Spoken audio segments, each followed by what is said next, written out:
Perumpilavu പൂയാംകുളം പാടശേഖരത്തിനടുത്തുള്ള motor ഷെഡിൽ നിന്നും 100 gram MDMA-യുമായി 3 യുവാക്കൾ പിടിയിലായി എന്ന വാർത്ത കേട്ട് നിമിഷ നേരത്തേക്ക് നാട്ടുകാർ ആശങ്കയിലായി. പക്ഷേ പിന്നീടാണ് മനസ്സിലായത് ഇതൊരു യഥാർത്ഥ കേസല്ല, ഓപ്പറേഷൻ തൂഫാൻ ലഹരിവിരുദ്ധ ബോധവൽക്കരണ ചിത്രീകരണമായിരുന്നു എന്ന്. അൻസാർ സ്റ്റുഡന്റ് പോലീസ് കേഡറ്റുകളാണ് ഈ സിനിമാറ്റിക് സീൻ ഒരുക്കിയത്. പെരുമ്പിലാവ് അൻസാർ സ്കൂളിലും പൂയംകുളം പാടശേഖരങ്ങളിലും മോഡേൺ നഗറിലുമായി ചിത്രീകരണം പുരോഗമിക്കുകയാണ്.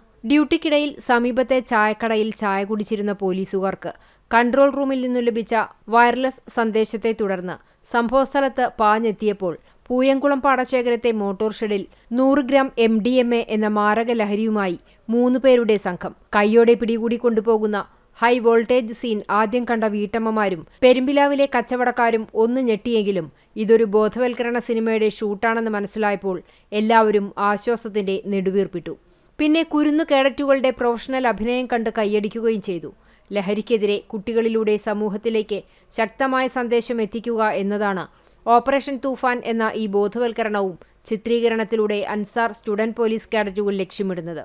കഥാസംവിധാനം 9ാം ക്ലാസ്സുകാരനും SPC സ്റ്റുഡന്റുമായ MK ഷഹരിയാർ, ക്യാമറ സീഷാൻ ഷാഹിനാണ്. അഭിനേതാക്കളായ Karthik VS, Alfasa KF, Ilan Hani, Shifin MT, Rayan PN, Amal Azeez എന്നിവരുമാണ്. ചിത്രീകരണത്തിന് നേതൃത്വം വഹിക്കുന്നത് അൻസാർ സ്കൂൾ അധ്യാപകനും കമ്മ്യൂണിറ്റി പോലീസ് ഓഫീസറുമായ ആനന്ദ് ഹിരണാണ്.